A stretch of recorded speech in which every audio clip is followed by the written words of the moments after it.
Schiff of California. Want to begin, Senator Schiff, with you responding to what you just heard there? Well, let me just say, with respect to some of the nominees like Kash Patel, this is someone, in my view, who is not qualified to be FBI director, and someone who claimed, for example, that he wanted to shut down FBI headquarters early in his tenure and open a museum to the deep state. So this is a conspiracy theorist. It's also someone, I think, who demonstrated, sadly, a principle of the first Trump administration, and that is you rise to the level of your sycophancy, and the bigger the sycophant, the higher you rise.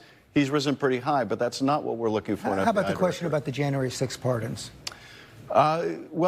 Greatly concerned about it. First of all, that he could pardon people that beat police officers, gouged them, bear sprayed them, but also, even beyond that, just the general message it would send, George, that his first pardons are going to go to people who sought, through the use of violence at the Capitol, to stop the peaceful transfer of power, that played some role in that. Really, that's who he wants to pardon. The American people, I think, voted for him in part because they wanted something done about crime, not because they wanted to see him pardon criminals attacking the government. They want something done about fentanyl. They want something done about California smash-and-grab robberies. This is not what they had in mind, not political revenge, not rewarding people who participated in an insurrection to stop the transfer of power. The president-elect has also talked about prosecuting members of the January 6th committee like you. I know you said you don't want a preemptive pardon from President Biden. Is that because you think the Trump administration will not actually prosecute? I don't know what the Trump administration will do, but it's for a couple of reasons. First, those of us on the committee are very proud of the work we did. We were doing vital, quintessential oversight of a violent attack on the Capitol.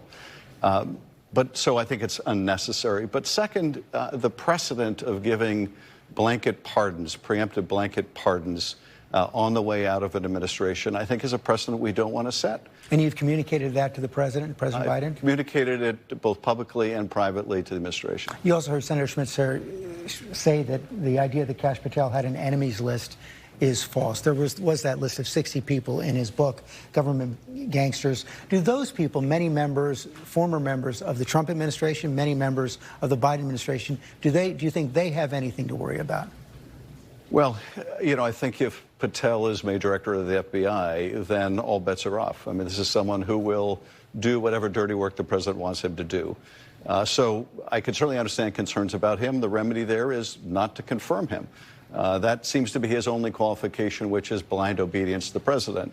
The president can find other people who are loyal to him and to his interests, but who are also loyal to the rule of law.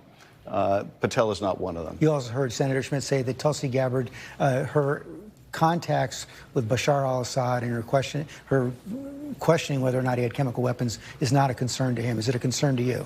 It is a concern to me. I have a couple of concerns with Tulsi Gabbard. The first is a complete lack of experience. Never worked in an intelligence agency, never even served on the Intelligence Committee. There is a very steep learning curve in trying to understand what the intelligence systems do, the role and the interaction between them.